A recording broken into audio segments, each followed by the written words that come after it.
Celebramos, como bien sabéis, el 25 de enero, todos los años, la fiesta de la conversión de San Pablo.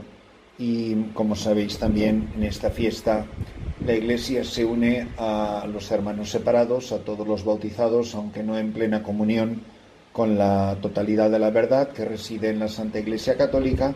La semana de oración por la unidad es un don y no una conquista humana.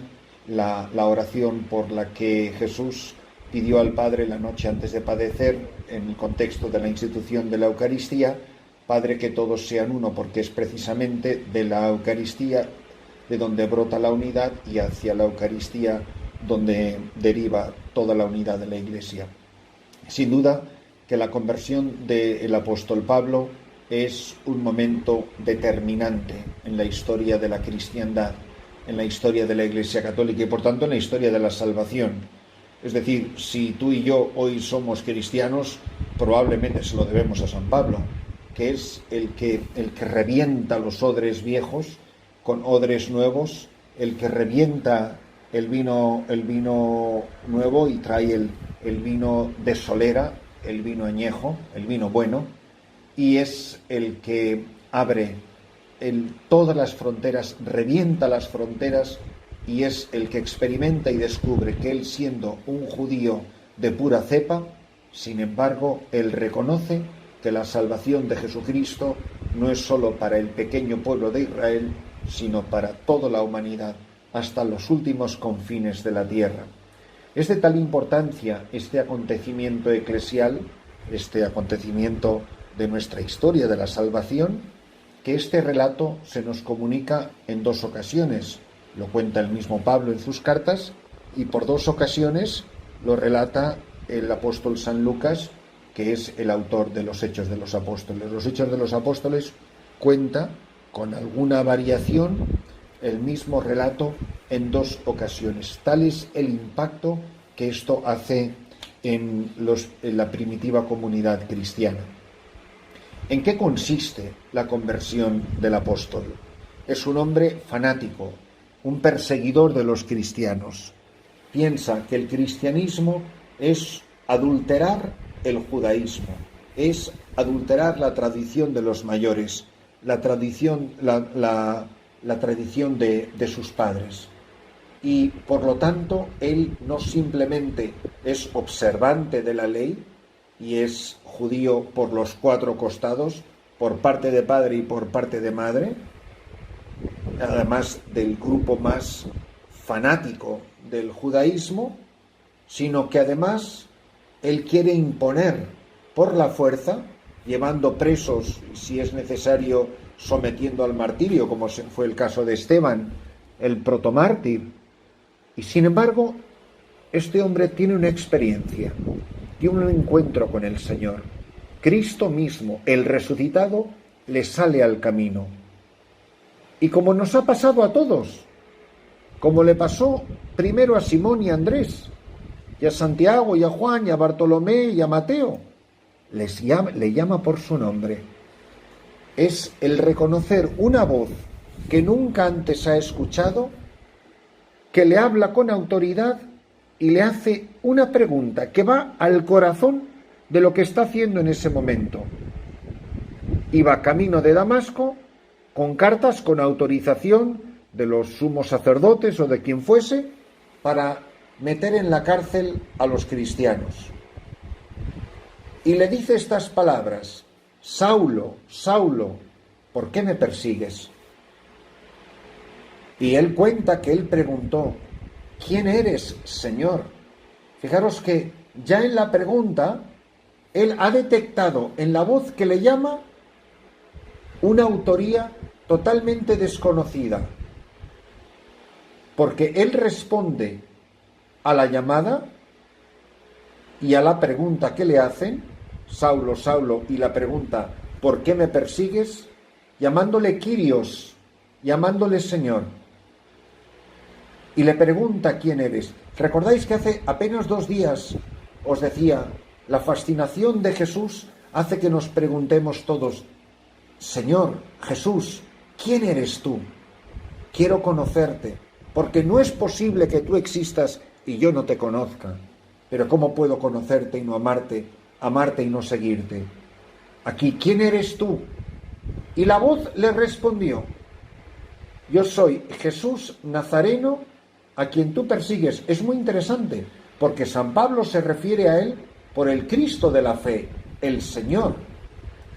Es decir, Jesucristo queda plenamente constituido Señor y Mesías en la Pascua, en la resurrección. Antes, el Jesús de la historia, que absolutamente es la misma persona que el Cristo de la fe, ese capítulo de esos debates ya los hemos superado, gracias a Dios, hace mucho tiempo. Así como como Pablo responde a la voz dirigiéndose a él como el Cristo de la Pascua, curiosamente la voz dice: yo soy Jesús Nazareno, es decir, se identifica como judío. Es una gran pregunta de la cristología. ¿El resucitado sigue siendo judío? Yo soy Jesús Nazareno, a quien tú persigues. Es decir, Jesucristo no es ajeno a la suerte de sus discípulos, y segundo, se identifica con su persecución, porque Saulo podría decir: yo no te estoy persiguiendo a ti, si tú para mí estás más muerto que muerto. Pero no, yo soy Jesús Nazareno, a quien tú persigues. Dice que mis compañeros vieron el resplandor, pero no comprendieron lo que decía la voz. Yo pregunté: ¿qué debo de hacer, Señor? Levántate, sigue hasta Damasco, y allí te dirán lo que tienes que hacer. Jesús ha tomado posesión de la vida de este hombre. Le ha salido al encuentro, le ha llamado por su nombre y le ha trastornado la existencia. Vas a ir a Damasco, pero no a perseguir cristianos. No vas a ir en tu plena autoridad. Vas a ir humildemente. Es más, vas a ir ciego, vas a ir de la mano. Como yo no veía, cegado por el resplandor de aquella luz, mis compañeros me llevaron de la mano a Damasco. Fijaos qué maravilla.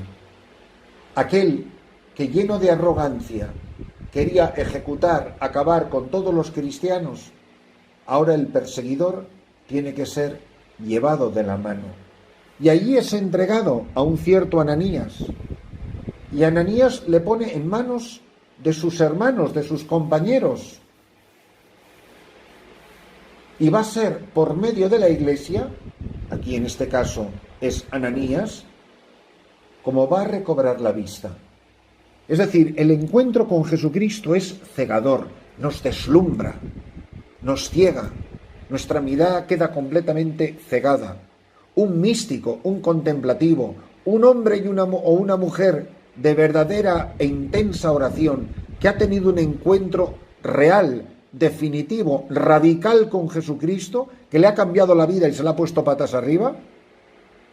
Por eso cuando la gente dice: no, cuando yo tuve mi encuentro con el Señor, muchas veces me dan ganas de decir: oye, mi amor, cuéntame tu vida, que ya te diré yo si te has encontrado o no te has encontrado. Porque cuando las vidas no cambian, la gente no se ha encontrado con Cristo. Habrá tenido una serie de experiencias, unos sentimientos. No. Si una persona no queda cegada, no queda deslumbrada, y la vida no te cambia de arriba abajo, de izquierda a derecha, y de adentro a fuera y de fuera adentro, es que no te has encontrado con Cristo, no. Esto no es un gustirrinín de fin de semana.